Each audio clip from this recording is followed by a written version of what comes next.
Kalau saya renung-renungkan atau pikir-pikir, ya, pengalaman masa kecil waktu ikut pencaksilat 2 kali tamat, ya, 2 kali mandi tengah malam dan 2 kali potong ayam hitam.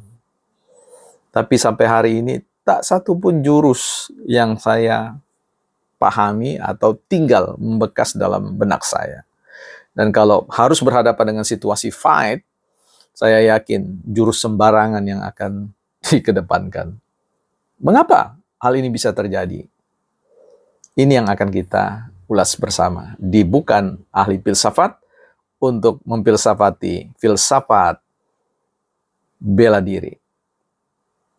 Teman-teman, kalau kita simak kisah itu, ya, saya di titik ini baru mengerti mengapa kemudian tak sepotong pun jurus itu membekas pada diri saya, padahal 2 kali, ya, bertahun-tahun belajar pencaksilat. Jawabannya untuk sementara, karena motivasinya, tujuannya adalah untuk menjadi seorang pendekar. Ingin menjadi seorang yang ditakuti. Ingin menjadi seorang yang dikenal, ya, yang paling, ya, hebat. Ya, sehingga itulah yang kemudian tidak meresap pada diri bagaimana, ya, menekuni, mempelajari jurus-jurus itu lebih baik lagi untuk kepentingan yang lebih baik, lebih dari sekedar bicara tentang pemuasan ego. Berfilsafat itu, ya, filsafat bela diri yang kita ingin bahas ini, kita nalar ini, dia berbicara tentang dunia filsafat itu bukan dunia pendekar. Berfilsafat tidak sedang mengantar kita untuk menjadi seorang pendekar, mencari lawan, mencari musuh. Ya, siapa yang terhebat, siapa yang tercerdas, siapa yang lebih, ya, mumpuni dan sebagainya. Itulah yang kemudian saya jawab ketika ada satu konten yang saya buat, yaitu filsafat dungu, yang kemudian mengasosiasikan dengan Bang Rocky dan para komentator, ya, mendorong saya untuk naik panggung dan berdebat langsung dengan Bang Rocky untuk melihat siapa yang lebih cerdas.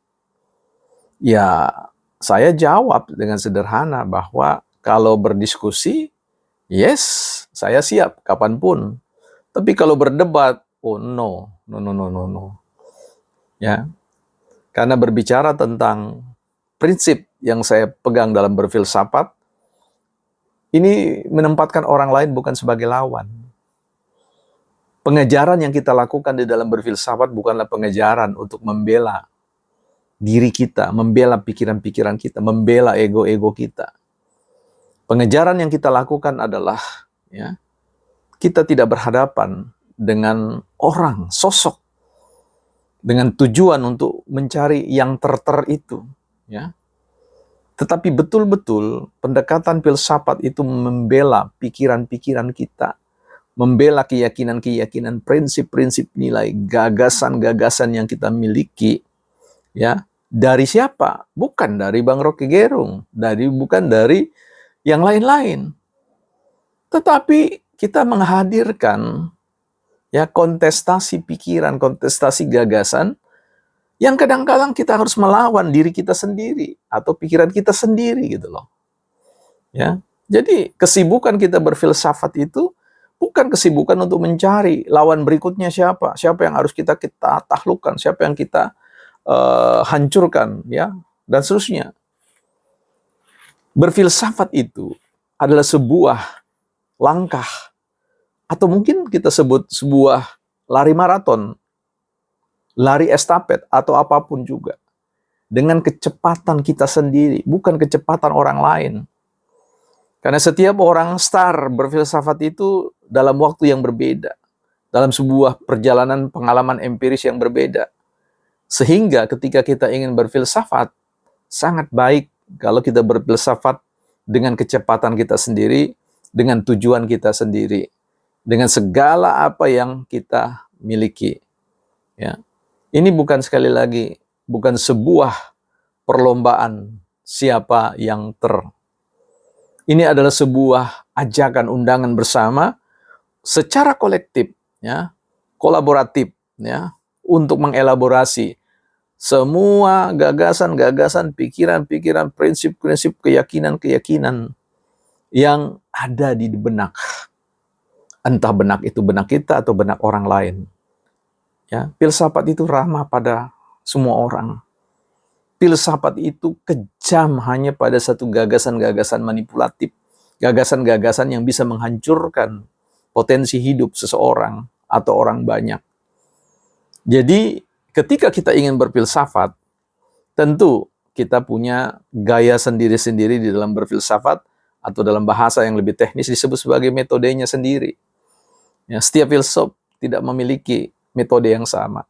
Dia mencari jalannya sendiri, metodenya sendiri, dan kemudian menghadirkan hasil dari proses yang dia tempuh melalui prosedur metode tersebut. Nah, salah satu metode yang tentu saya gemari adalah bagaimana berdialektika. Ya, bagaimana kita bernalar bersama, ya, tetap dengan penghargaan, penghormatan yang betul-betul ya, menghargai ya, pribadi atau orang tertentu. Dan tentu kita berharap bahwa filsafat kita ini kan filsafat Nusantara, ya, filsafat ada adabnya, ada cara berfilsafat, ya. Tentu itu akan berakar pada persoalan penggunaan diksi-diksi tertentu. Ya, banyak orang mengatakan bahwa wah, diksi-diksinya nggak boleh santun dong, harus kejam, harus merobek, harus mencabik, harus menghajar, menghantam. Filsafat tidak seperti itu, ya. Filsafat itu bisa dilakukan dengan kesopanan, dengan kesantunan, tetapi dia betul-betul mengajukan dirinya untuk menyampaikan bahwa apa yang dia yakini itu bisa dipertanggungjawabkan, dan apa yang dipikirkan oleh orang lain ya ditawarkan untuk ya, ditimbang ulang, dan kemudian kita menghadirkan another perspective, ya, perspektif lain.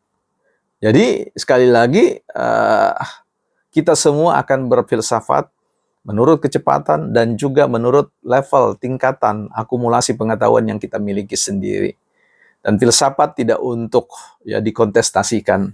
Filsafat tidak dibuatkan ring, dibuatkan sebuah forum bertemu untuk melakukan perdebatan-perdebatan yang tentu lebih banyak menghadirkan emosi ketimbang gagasan-gagasan yang jauh lebih baik.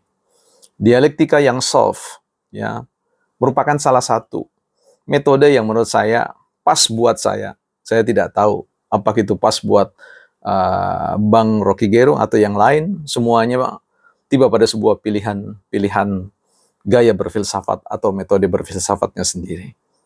Bukan ahli filsafat.